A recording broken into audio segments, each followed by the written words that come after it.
நீங்க திருப்பதி போக போறீங்களா? திருப்பதி தேவஸ்தானம் பல்வேறு கட்டுப்பாடுகளை கொண்டு வந்திருக்காங்க. அது என்னன்னு இந்த வீடியோல நான் சொல்றேன். அதை தெரிஞ்சுட்டு நீங்க திருப்பதி போங்க. உலக புகழ்பெற்ற திருப்பதி ஏழுமலையானை தரிசிக்க நாள் முழுவதும் பல லட்சக்கணக்கான பக்தர்கள் வராங்க. திருமலைக்கு செல்ல வாகன வசதிகள் இருந்தாலும் பலர் வேண்டுதல்களை நிறைவேற்ற நடந்தும் போறாங்க. அலிப்பிரி மற்றும் ஸ்ரீவாரிமட்டு நடைபாதைன்னு 2 நடைபாதை வழியா நம்ம கோவிலுக்கு போலாம். ஆனா பெரும்பாலானவங்க அலிப்பிரி வழியா தான் திருமலைக்கு செல்வதையே வழக்கமா வச்சிருக்காங்க. நடைபாதை வழியா திருமலைக்கு செல்லும் பக்தர்களுக்கு தரிசனம் மற்றும் காத்திருப்பு நேரத்திற்கான டோக்கன்கள் அங்கவே கொடுக்கப்படுது.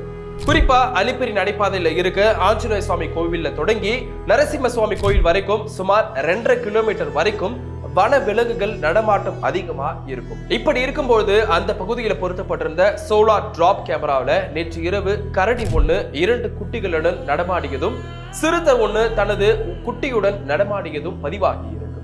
இதனால பல்வேறு கட்டுப்பாடுகளை தேவஸ்தானம் விதிச்சிருக்காங்க. அது என்னன்னு இப்ப பார்க்கலாம். நம்பர் 1, பாத யாத்திரையா செல்லும் பக்தர்கள் குறிப்பா அவசர தேவைகளுக்காக புதருக்குள்ள போயிட்டு ஒதுங்கி சிறுநீர் கழிப்பதோ 12 வயசுக்குட்பட்ட குழந்தைகளை எச்சரிக்கையுடன் அழைத்து செல்லாம ஏனோ தானோன்னு வேடிக்கை பார்த்துட்டு போகக்கூடாதுன்னு அறிவுறுத்தப்பட்டிருக்கு.